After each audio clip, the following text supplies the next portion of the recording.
बिस्मिल्लाहिर्रहमानिर्रहीम अस्सलाम वालेकुम। आज के इस वीडियो में हम कॉन्ट्रैक्ट एक्ट के जो सेक्शंस देखेंगे वो है सेक्शन जो है देखेंगे 172 है। इसमें हम ये पढ़ेंगे कि बेलमेंट ऑफ प्लेज क्या है।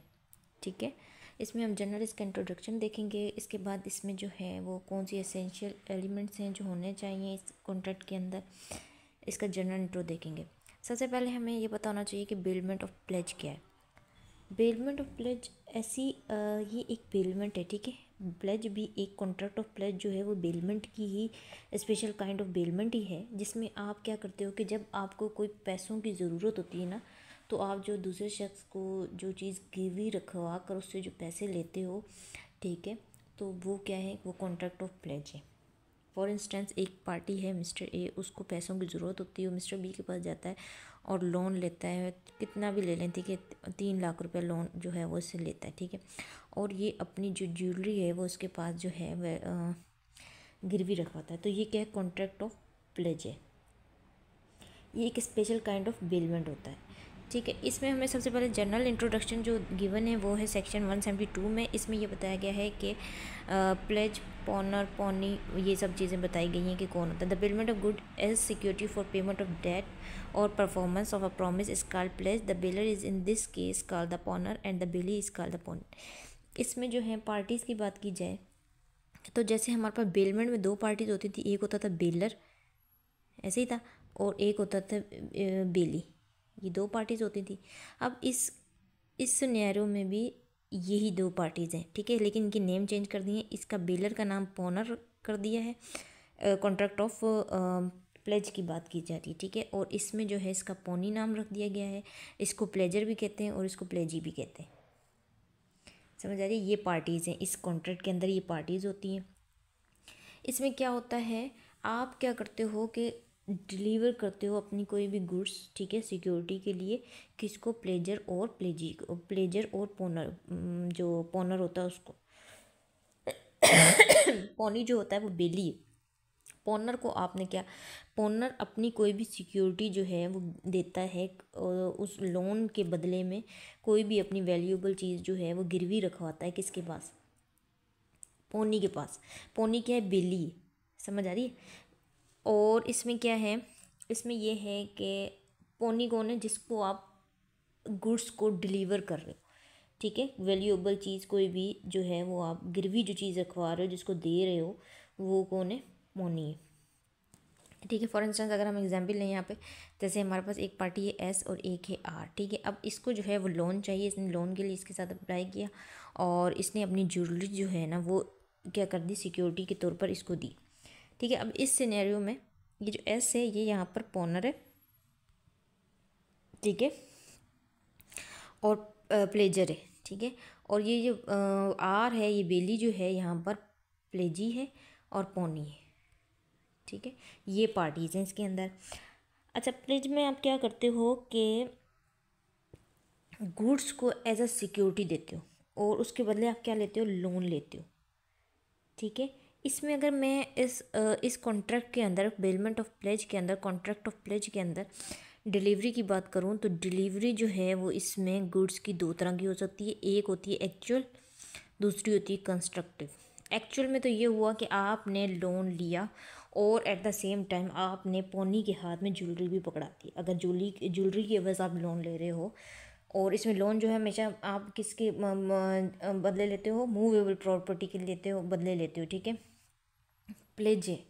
ठीक है, गिरवी आप चीज़ जो रखवाते हो, वैसे तो मॉर्गेज, अच्छा 2 टर्म है ना, इंग्लिश में 2 टर्म यूज़ होती है, एक होती है मॉर्गेज और एक होती है प्लेज।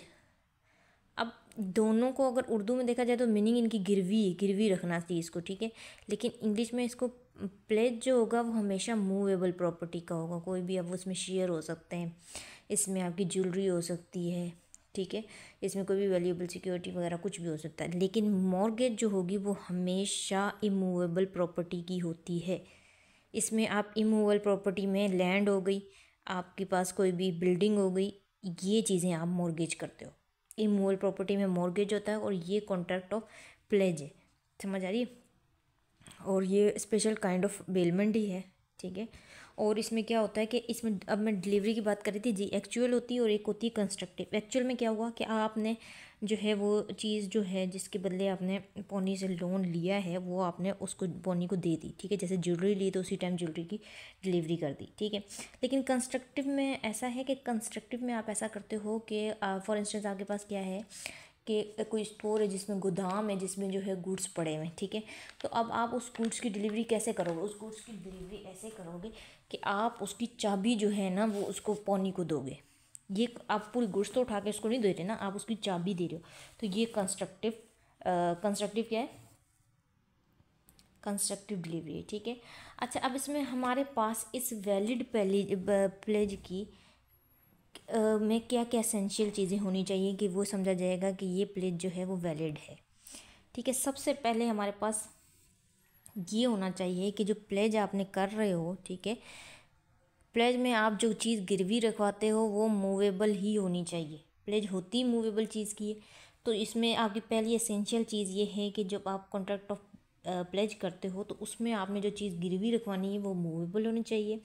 दूसरी चीज़ इसमें ये है कि आपने उसकी आपके पास जो है यानी ओनर के पास उस चीज़ की जो चीज़ वो गिरवी रखवा रहा है उसकी जुडिशियल पोजीशन हो।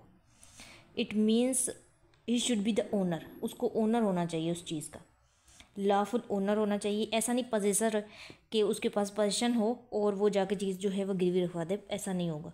एम्प्लॉय के पास भी बहुत सी चीज़ें ऐसी होती हैं जब एम्प्लॉय के पास भी जो है वो गुड्स की पोजीशन होती है, तो ऐसा नहीं कि वो एम्प्लॉय जाके जो है वो उस चीज़ को जो है प्लेज करवा के कॉन्ट्रैक्ट और प्लेज करके अपनी कोई भी लोन ले ले तो फिर वो ओनर जाने और वो पोनी जाने, नहीं, ऐसा नहीं होगा।